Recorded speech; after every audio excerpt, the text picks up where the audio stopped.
साहिब और चैनल सदाए जहानिया के मेज़बान अशरफ अली मशहदी का सलाम कबूल कीजिए। साहिब और सरकारी मुलाजमीन और इनके हवाले से मुख्तलिफ मालूमात आज आपसे मैं शेयर कर रहा हूँ।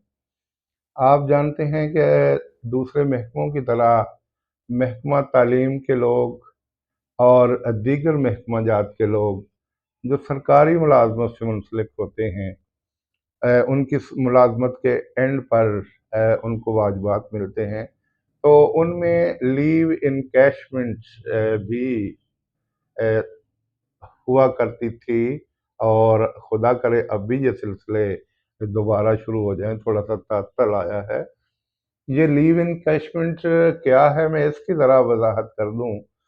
बहुत से लोग ऐसे हैं जो इसके बारे में बहुत सी मालूमात रखते हैं, और मेरा गुमान है कि मुझसे भी ज़्यादा मालूमात रखते होंगे। मैं तो इस बाब में अदना सा तालिब इल्म हूँ। जो कुछ मैं जानता हूँ, जो कुछ मैंने सुना है, वो आपसे शेयर कर रहा हूँ। साहिब साल में 25 छुट्टियाँ, मैं महकमा तालीम की बात करता हूँ पहले, इसलिए कि मैं महकमा तालीम से वाबस्ता हूँ। साल में 25 छुट्टियाँ ऐसी होती हैं जिनको रुख्सत इत्तेफाकिया कहते हैं, जो हम अपने स्कूल के हेडमास्टर या प्रिंसिपल से ज़रूरत पड़ने पर ले सकते हैं। और कुछ छुट्टियाँ ऐसी होती हैं जो महकमा तालीम के दफ्तर से हमें लेना पड़ती हैं। वो रुख्सत इत्तेफाकिया नहीं, वो रुख्सत इस्तेहकाकिया होती हैं, और वो साल में 12 होती हैं। अगर हम किसी वक्त बीमारी की हालत में या किसी और मजबूरी की हालत में वो छुट्टियाँ डीओ साहबान से या इससे आला फलान से मंजूर करवा के कर लें तो ठीक, वरना सर्वस के एंड पर वो छुट्टियां एक साल के बराबर शुमार की जाती हैं, और एक साल की तनख्वाह हमें दी जाती है, जो 8 लाख, 10 लाख या 12 लाख मुख्तलिफ ग्रेडों के हिसाब से इसकी अमाउंट बढ़ती जाती है, वो मिला करती थी। और रिटायरमेंट के वक्त मुलाजमीन के पास उनके जीपी फंड के पैसे आ जाते, उनकी ग्रेजुएटी आ जाती, उनको पेंशन मिल जाती, और ये लीव एनकैशमेंट 10-12 लाख मिल जाते। तो इससे बहुत से काम संवर जाया करते थे। बच्चों की तालीम, बच्चों की शादियाँ, मकानात की तामीर और दीगर अमूर इस रकम से अंजाम पाया करते थे। लेकिन ये लीव एनकैशमेंट के हवाले से अब कुछ तात्पर्य आया है। हुकूमत ने ऐलान किया है, पहले रनिंग बेसिक पे मिलती थी। मिसाल के तौर पे मैं ग्रेड 16 का मुलाजिम हूँ, और मेरी बेसिक तनख्वाह 77,738 या कमोबेश बनती है। ये मेरी रनिंग बेसिक है। जबकि अब जो फैसला हुआ है कि वो इनिशियल बेसिक, यानी आज से बहुत अर्सा कबल जो मेरी बेसिक थी उस पे मिलेगी। तो इसमें डिफरेंस इतना आ जाता है कि अगर जो अब मुझे मिल रही है रनिंग बेसिक, उस पे अगर लिव एनकैशमेंट मिले तो वो 8 से 10 लाख रुपए, और अगर इनिशियल पे मिले तो फिर 2.5 लाख या 2 लाख। तो इससे आप अंदाज़ा कीजिए कि वो कितना बड़ा झटका एक मुलाजिम को लगा है अब। और मुलाजमीन में एक इज़्तिराब की फ़िज़ा है। बहुत कुछ हमारे वो अहबाब जो लीडिंग पोजीशन में हैं, उन्होंने लाहौर में एहतजाज किया, उन्होंने इस्लामाबाद में अपना एहतजाज किया। ये कुछ अर्सा पहले हुकूमत पंजाब ने 35% का इजाफा तो कर दिया, लेकिन लीव इनकैशमेंट के बारे में कहा कि जब नई हुकूमत आएगी, नया बजट बनेगा, तो इसके बारे में हम कुछ फैसला करेंगे। तो वो लोग जो आज से 1 साल कबल रिटायर हुए, अभी उनको भी लीव इनकैशमेंट का कोई पैसा नहीं मिला। उन्हें कहते हैं कि नए बजट में आपको दिए जाएंगे, और कुछ को ये कहा जा रहा है कि शायद ना भी मिले, और इस वजह से काफ़ी परेशानी और इज़्तिराब की फ़िज़ा है। ये भी सुनने में आया है कि आहिस्ता आहिस्ता इस शोबे को प्राइवेट करने की तैयारियां हो रही हैं।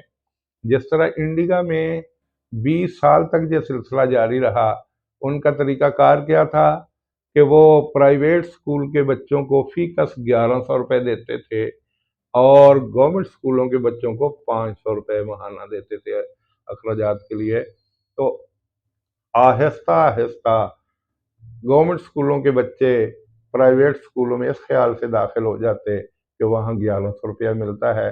आहिस्ता आहिस्ता जब ज़्यादा तादाद प्राइवेट शोबे में चली गई तो हुकूमत हिंद ने, इंडियन हुकूमत ने गवर्नमेंट सेक्टर ख़त्म करके तमाम तालीम अब प्राइवेट शोबों को दे दी और वो इसको चला रहे हैं। तो यहाँ भी आने वाले वक्त में कोई ऐसा फार्मूला अप्लाई करने की तैयारियां हो रही हैं। और एक खबर ये भी चल रही है कि अब जो नई भर्तियां होंगी, मुलाजमीन को जो तनख्वाहें दी जाएंगी, वो उनसे कहा जाएगा कि आप फलां फलां NGOs के साथ रब्ता कर लें, उनके नाम वगैरह वहाँ दर्ज हो जाएंगे। जब वो अपनी तनख्वाह माहाना वसूल करेंगे तो कुछ कटौती उस NGO के खाते में जाएगी, वो उससे कारोबार करते रहेंगे और जब मुलाजिम की मुद्दत मुलाजमत ख़त्म होगी तो वो पैसा जो उसने कुछ जमा करवाया उससे वो कारोबार करते रहे और उसके बदले में उसको मुनाफा समझ लें, उसको कोई और नाम दे लें तो कुछ रकम उनको मिल जाया करेगी। ये नया फार्मूला ज़ेर बहस है, जिससे उन आने वाले मुलाजमीन के लिए अभी से परेशानियां सर उठाने लगी हैं।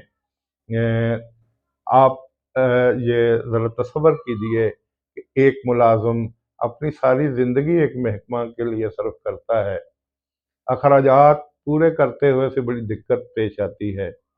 बहुत से ऐसे काम होते हैं जो हुकूमत के दीगर महकमों के लोग भी कर सकते हैं। ये मर्दम शुमारी के काम, ये खाना शुमारी के काम, ये और बहुत से काम महकमा तालीम के असातिज़ा से लिए जाते हैं। ये इलेक्शन की मुश्किल ड्यूटी ये भी यही असातिज़ा सर अंजाम देते हैं। और अब तो ये रमज़ान पैकेज के राशन को तकसीम करने के लिए असातिज़ा की ड्यूटियाँ लगाई गई हैं। वहाँ बहुत से लोग होते हैं जो राशन तकसीम कर सकते हैं, लेकिन महकमा तालीम के लोगों को साथ अटैच कर दिया जाता है। मैं कुछ दिन पहले मुत्तहिदा अरब अमारात, ईरान और सऊदी अरब के कुछ मैदानों और कुछ जगहों की तस्वीर देख रहा था कि वहाँ राशन के सिलसिले में कुछ बैग रखे हुए थे, वसी मैदान में रखे हुए थे और साथ लिखा हुआ था कि जो दिन के तड़के में यहाँ से अपनी ज़रूरत के मुताबिक राशन लेना चाहे वो भी ले जा सकता है, और जो अपनी सफ़ेद पोशी का भरम रखते हुए रात की तारीकी में ले जाना चाहे तो वो भी ले जा सकता है। तो वहाँ लिखा हुआ था कि ज़रूरतमंद हजरात दिन के वक्त और रात के औकात में आके यहाँ से उठा के ले जाते हैं। लेकिन आप ज़रा तसव्वुर करें कि अगर ऐसी मौजें पाकिस्तान में लग जाएं तो मेरा ख्याल है कि रात में वो ग्राउंड और वो जगहें जहाँ वो स्टैंडों पे राशन के बैग रखे होते हैं वो खाली नजर आए। तो बहरहाल वो कितना अच्छा तरीका है, किसी की इज्जत नफ्स मजरू नहीं होती, किसी के सामने जाके आंख नीची करके नाम लिखवाना नहीं पड़ता। और आज तो नई सूरत हाल है कि गांव का नंबरदार उन लोगों की तस्दीक करता है कि वाकई ये मेरे गांव के लोग हैं। फिर वो अमला उस घर वाले के दरवाजे पे जाके उसको थैला देता है, उसकी तस्वीर बनती है, उस तस्वीर के ऊपर एक कोड छपा होता है और उसका स्क्रीनशॉट लेके वो डेटा में फीड किया जाता है और वो डेटा महकमा तालीम और फिर महकमा पंजाब के दीगर जो इदारे इसकी निगरानी कर रहे हैं उनको भेजा जाता है। तो आप अंदाज़ा कीजिए, जब एक शख्स 2, 3 या 500 रुपए का या 1000 रुपए का एक थैला वसूल करता है और मुलाजमीन की एक फौज ज़फर मौज और गांव के बहुत से लोग वहां तमाशाई बनकर اس کو دیکھ رہے ہوتے ہیں تو آپ اندازہ کیجیے کیا اس کی شرم اور اس کے حیا کی وجہ سے وہ پانی و پانی نہیں ہوتا ہوگا۔ یہ سلسلہ اگر ملازمین کے ذمے ڈالا گیا ہے، یہ تمام ایسے کام ملازمین سے لیے جاتے ہیں، اور جب ملازمت کے اینڈ پہ انہیں کچھ تھوڑی سی رقم دی جاتی تھی، وہ بھی اب ختم کی جا رہی ہے۔ آپ کو اندازہ نہیں ہے، ایک ملازم کی تنخواہ تو ہمیں بہت نظر آتی ہے، لیکن بہت سے کام ایسے ہوتے ہیں۔ اس نے اپنی سفید پوشی کا بھرم بھی رکھنا ہوتا ہے، اس نے اپنے بچوں کو زیور تعلیم سے بھی راستہ کرنا پڑتا ہے، اس کو معاشرے میں رہنے کے لیے ایک دوسرے کی خوشی غمی میں بھی شامل ہونا پڑتا ہے۔ تو تنخواہیں، مہینہ شروع ہوتا ہے، تنخواہ آتی ہے 15 اور 20 تک بڑی مشکل سے جاتی ہے، پھر وہ بھی عام لوگوں کی طرح دن گزار رہے ہوتے ہیں۔ اس طرح اس کی سروس کے دن گزر جاتے ہیں، وہ 25 سال ہوں، وہ 30 سال ہوں، وہ 35 سال ہوں، اور جب سروس کے اینڈ پہ اسے کچھ حکومت کی طرف سے ریلیف کہہ لیں یا اس کی اپنی کمائی ہوئی رقم دینے کا وقت آتا ہے، تو اس وقت پھر ہیلے بہانوں سے اس کو رقم سے محروم کیا جاتا ہے۔ آپ سوچئے کہ کیا اساتذہ کے ساتھ، جو قوم کے بیمار ہیں، ان کے ساتھ یہ رویہ مناسب ہے یا نہیں ہے؟ دوسرے ممالک میں اساتذہ کو بڑی توقیر دی جاتی ہے، بڑی تکریم دی جاتی ہے۔ امریکہ کے اندر وہ لوگ جو P H D doctor retire ہوتے ہیں، ان کو پھر ملازمت دی جاتی ہے، وہ ابتدائی کلاسز کے بچوں کو پڑھاتے ہیں تاکہ ان کی بنیاد درست ہو جائے۔ دوسرے ممالک میں آپ دیکھیں تو وہاں بھی بڑی سہولیات ملتی ہیں۔ آپ کو یاد ہوگا پروفیسر اشفاق احمد خان نے واقعہ سنایا تھا کہ میں بیرون ملک اردو پڑھانے کے لیے گیا تو میرا بل لیٹ ہو گیا، یا شاید ان کا چلان ہو گیا تھا اور وہ چلان جمع کروانے کے لیے گئے، تو کہتے کہ مجھے بڑی امپورٹنس دی گئی۔ جج نے کہا کہ یہ پاکستان سے آئے ہوئے استاد ہیں اور ان کا بل جمع نہیں ہو سکا، تو تمام صحافی جو 70 کی تعداد میں وہاں موجود تھے وہ کھڑے ہو گئے اور انہوں نے کہا کہ اس استاد کو حاضری سے مستثنیٰ قرار دے دیا جائے، ہاں جو جرمانہ وغیرہ آپ نے کرنا ہے وہ ضرور کیجیے۔ تو اشفاق احمد خان کہتے ہیں کچھ دنوں کے بعد مجھے جرمانے کے ساتھ بل ادا کرنے کے لیے ڈاکومنٹس موصول ہوئے، میں نے وہ جمع کروا دیے۔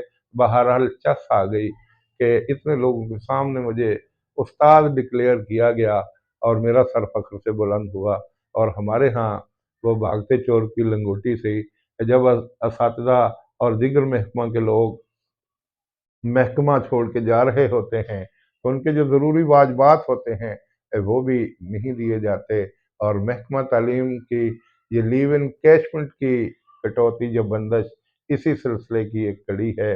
میں ارباب اختیارات سے ملتمس ہوں کہ محکمہ تعلیم کے ان اساتذہ کے لیے جو سارا سارا دن قوم کے بچوں کو تعلیم کے زیور سے آراستہ کرنے میں مصروف رہتے ہیں، ان کو جاتے ہوئے لیو ان کیشمنٹ سے محروم مت کیجیے۔ یہ میری آخری التجا ہے، اور میں توقع رکھتا ہوں کہ میری یہ چھوٹی سی التجا، میری یہ چھوٹی سی فریاد سنی جائے گی، اور تمام ملازمین کو لیو ان کیش کے باب میں سرخرو کیا جائے گا۔ والسلام۔